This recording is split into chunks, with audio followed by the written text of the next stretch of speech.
Fitness trackers, like the popular Fitbit, can monitor a lot of things. Anything from how many steps you've taken, your heart rate, and even how many calories you've burned. But one study says that these fitness trackers might not actually be helping people lose weight. President Obama plans to create guns with the same technology as your smartphone in order to reduce gun violence and accidental shootings.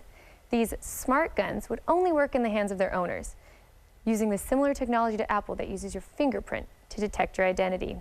The president took to Facebook on Friday with this announcement.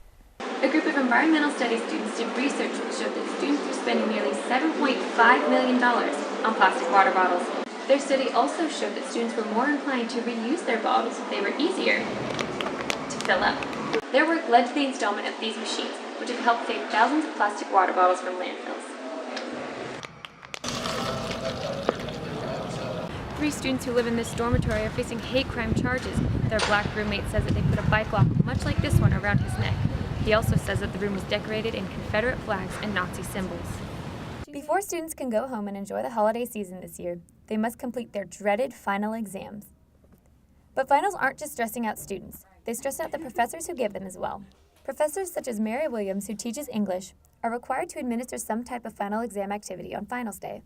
However, they do get to choose what type, whether that be a test, paper, or presentation. This is the time of the semester where we're just like the students. We're like so exhausted and done.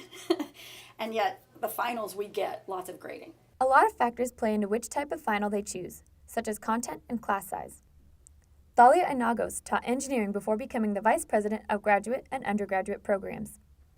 I had a large class with 500 students, and there was no way that we were going to be able to grade it if we gave a really long essay exam. So in that class, we gave a multiple choice. Like this right here, this is just for one class. I've got this times about 5 right now that I've got to get through before the end of the semester.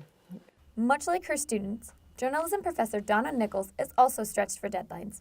At this point in the semester, all professors are calendar constrained. And you have a week at the most. It could be 5 days to get it all done. So the final exams, they end on the 16th. Your grades are due on the 21st.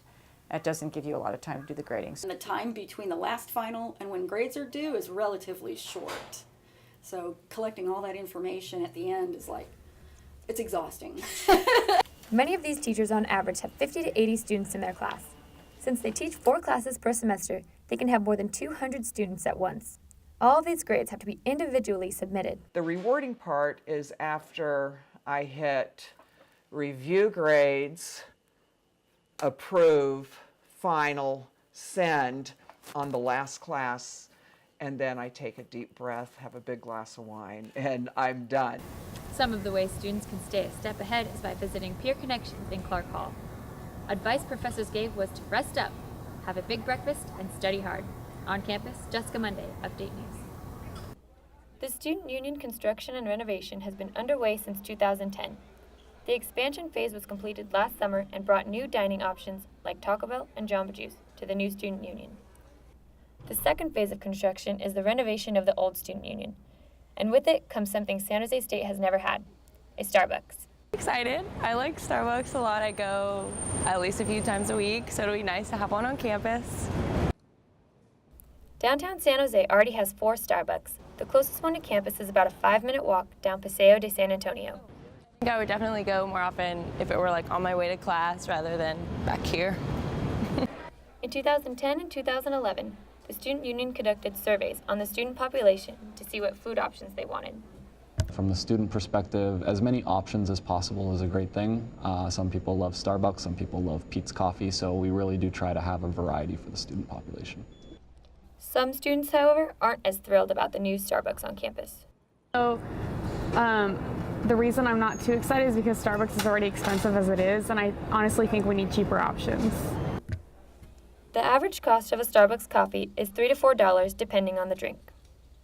I just had a pizza right now, and the only reason why I had that was because it was like $4 for a slice. And honestly, I wouldn't want to eat pizza every day, but I mean, if I could afford it, I'd have healthier food. This nearly $90 million project was set to be completed by August of this year. However, it is not quite ready to be opened. We don't control the construction date, so we just kind of take the dates as they propose them. We are hoping that we can have the facility open for the spring. While it may not be ready for pumpkin spice latte season, the new student union will hopefully be completely up and running by later this March. On campus, Jessica Munday, Update News.